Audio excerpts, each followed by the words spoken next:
Hello everyone, I am back once again with another Wi-Fi match here for Brilliant Diamond and Shining Pearl. It has been a while since I actually showcased a Wi-Fi match, and there is actually a funny story about that, which I think I'll get to once I actually finish showcasing this match. But for now, just let it be known that yeah, it's been a while, and this is a match that I got last year, not this year, so this first match that I'm showcasing this year is not exactly one that happened this year, but rather last year, so yeah, just as a heads up. So times have changed, obviously, and because of that, this match that I have here is actually one that, once again, no tiers were specified, and chances are that's how a lot of these matches are gonna be from now on. There's not gonna be any like specified tiers. I used to follow like the Smogon rules and all that stuff, and I think I still kind of do, but it's just kind of all over the place nowadays, especially with now how singles have been all this time. Like, it's looking like it's getting overshadowed by VGC and all that stuff, which I'll be honest with you, I'm not really into, honestly. So yeah, so because of that, obviously, yeah, this Wi-Fi match is just a Wi-Fi match, and whether it's OU, whether it's anything goes, I don't know, but it's just a Wi-Fi match, so that's what we're gonna go with here. So anyway, my opponent for this match is a guy that I found on Discord. His name is Captain Falcon, hilariously enough, from F-Zero or Smash Bros, as he's mostly known in. But yeah, so they were looking for a match. I said I'll do it, and here we are now. These are the teams, as you can see. He has an Empoleon, an Azelf, a Fortress, a Jolteon, a Garchomp, and a Salamence. My team, as you can see, is one that I want to believe you guys are familiar with. It's consisting of Raikou, Lucario, Dragonite, Rotom Wash, Tangrowth, and Clefable. I forgot when I used this team, or I don't even know if this is actually a brand new team. I don't actually remember. But yeah, regardless, the goal here is to, obviously win, but the way we do that is actually by trying to lead Rotom, because looking at his team, the only immunities that he has are the Garchomp and the Jolteon. So because of that, I decided to lead with Rotom, just to see what he leads off with. He does lead off with the Jolteon, which it's not good, but it's not bad either for me, because I could hit this thing really, really hard with a Hydro Pump. So here, I'm gonna try my luck to see how that goes.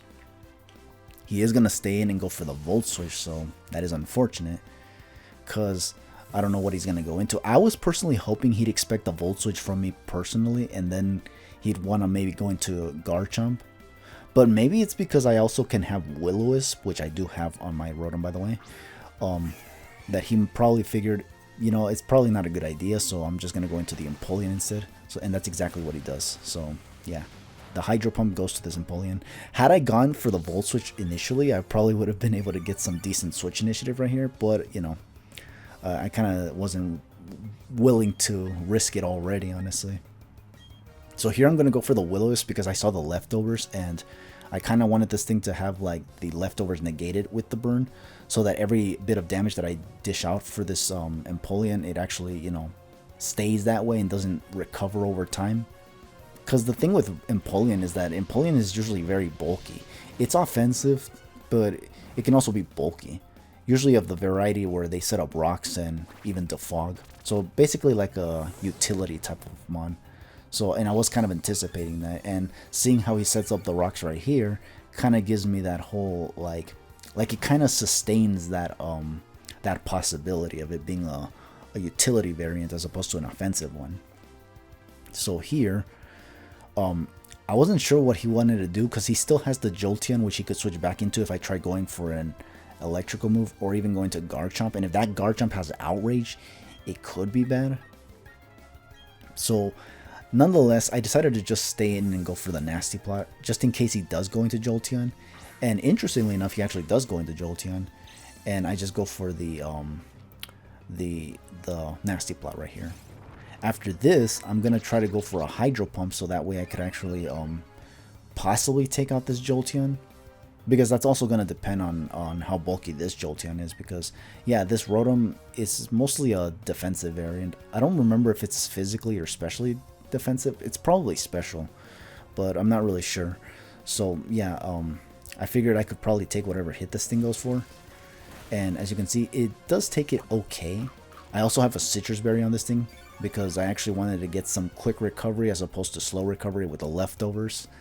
And I do go for the Hydro Pump, but unfortunately it does miss because, again, the RNG is pretty savage with me in Generation 8. It hasn't been that case for me with Brilliant Diamond and Shining Pearl as much compared to Sword and Shield, but yeah, it kind of has been happening a lot more recently now that I get into these Wi-Fi matches after a while of not doing so. So it's kind of insane how this is how the game treats me after coming back for so long. Yeah. But anyway, so here, I think he gets greedy with it here because he actually tries to go for a Charge Beam here after I missed my Hydro Pump. I don't know if he was depending on me to miss it again, but it doesn't. And yeah, this Hydro Pump at +2 is definitely going to take out the Jolteon. So that's actually really, really good for me. Okay, it was the Azelf. For some reason, I thought it was... I was starting to think it was the Ment or the Garchomp, but no, it was the Azelf. Okay, so yeah, my opponent was thinking far too long for that one, actually. But yeah, so... Azelf, you know, these things can hit really, really hard. These things are typically glass cannons, so I was wondering if this Psychic will actually just straight up take out my Rotom.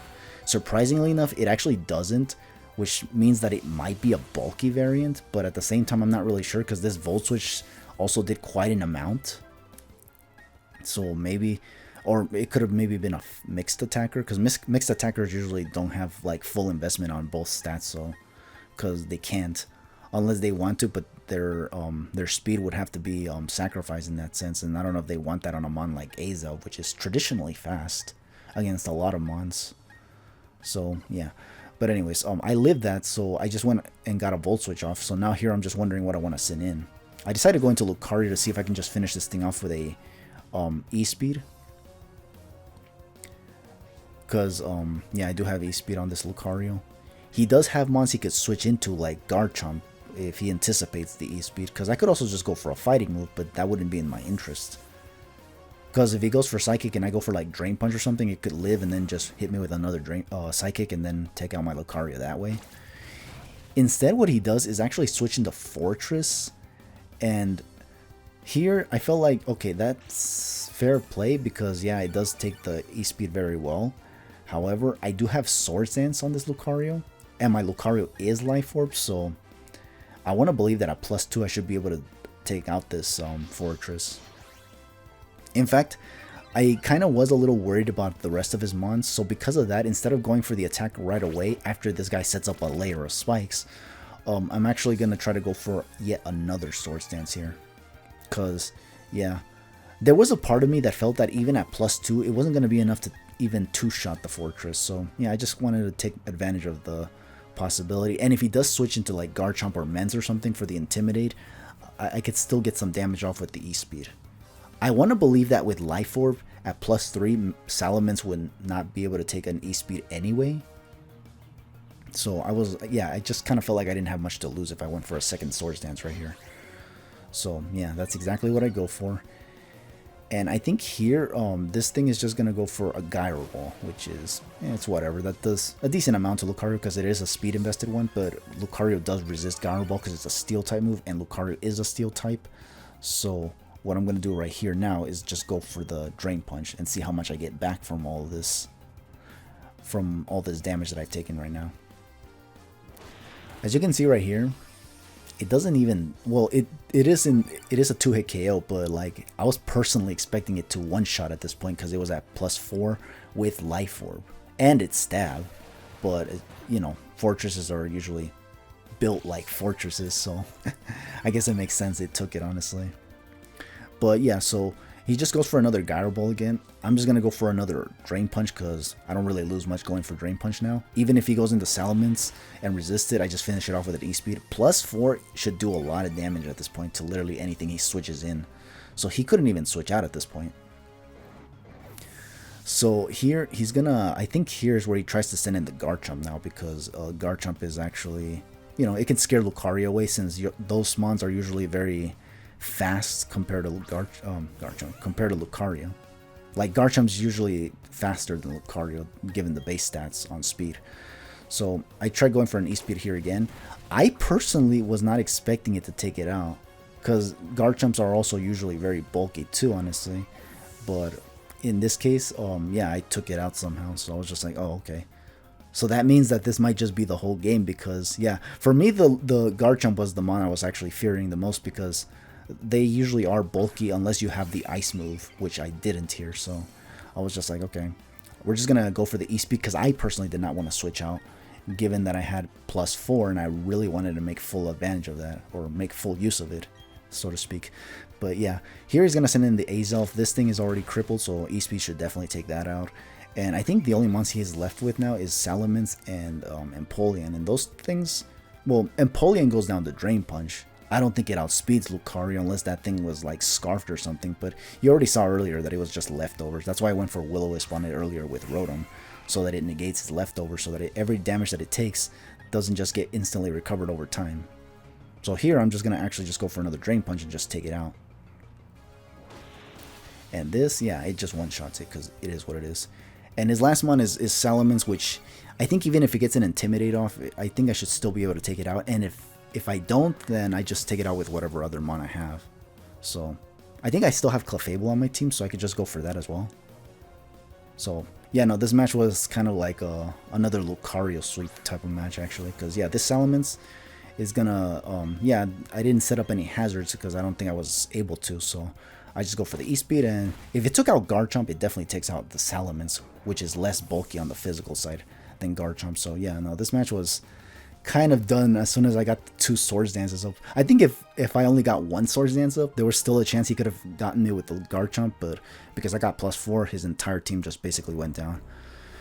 So yeah, that's gonna be the whole match. Now, let it be known that this guy actually, you know, like with most people that lose Wi-Fi matches against me, they usually want a rematch, and this guy is no exception. So yeah, do expect another match with this fella in some other time. I don't know when I'll get it on. Maybe it'll be right after this match or maybe the next day or something. But yeah, do look forward to it if you're interested. So anyway, with that said, about the whole why I didn't upload Wi-Fi matches for quite a while now, actually. There is a funny story about that, actually. Remember when I started playing Pokemon Legends Arceus? Spoilers for anyone who hasn't played the game yet, but let it be known that the way the game was setting up the story, the way the story was laid out, I was under the impression that my character was actually like time traveling.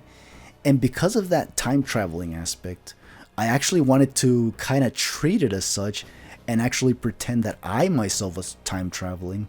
And by the time I finished the whole game, I would no longer be time traveling. I'd be back here in my own time, and I'd actually be able to, you know, do Wi-Fi matches again, like I did before I started this game. So yeah, spoilers for those who haven't played Legends Arceus once again. You actually don't end up going back home or anything like that once you get to the end of the game. But you know, given that you know, I'm still here, I wanted to pretend that I was in fact back in my own time period, and now we're here doing Wi-Fi matches again, just like usual. And another funny thing about that is just that even though I didn't post any Wi-Fi matches during the time that I was playing Legends Arceus, I actually did do some of those. I did do some Wi-Fi matches in between, and this match with Captain Falcon was actually one of them too. Like, I actually did it, and there's like a handful of few other ones that I did later on as well that I actually you know, did because I actually just wanted to do some Wi-Fi matches in the year 2025. I didn't get to upload them, but you know, I still had them just in case I ever had time to, and now's the time actually, which is kind of funny.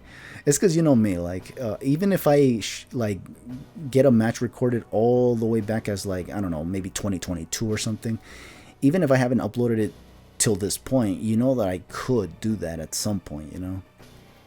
So yeah, that's why I wanted to actually do that. And not to mention, with Brilliant Diamond and Shining Pearl in particular, I do have a particular goal. I actually wanted to see if I can maybe get up to 30 matches, if possible even 40, but I can't, that's a little too optimistic. And given that right now these games are becoming more and more obsolete because of, you know, Scarlet and Violet, and I think recently Pokemon Champions came out too, even though, damn, that game right now, Pokemon Champions, is supposedly a disaster because the game doesn't even have 6v6 in that game. And if it doesn't have 6v6, then I can only assume that the 20-minute timer is still the 20-minute timer, which is just unfortunate. But yeah, so it seems like, at least for me, if I ever showcase Wi-Fi matches, just let it be known that it's probably still gonna be in Generation 8, whether it be in Sword and Shield or in Brilliant Diamond and Shining Pearl. It's because, damn, I would have actually just gone back to Generation 6 or 7 if I could, honestly. But the problem is that Nintendo disabled the servers for those games now, so there's no possibility now. Well, there is, but I think it requires some specific modding and stuff like that, and I don't really feel like getting into that, honestly. So, yeah, I'm pretty much just left with Generation 8, because like I said before, I'm not going to get Scarlet and Violet. Those games are not that interesting to me anyway, honestly. If I don't even feel comfortable with the character I play as in that game, then that's when you know that the game's not good, honestly. So, yeah, I couldn't be bothered, honestly. Like, there's just a lot I don't like about the game.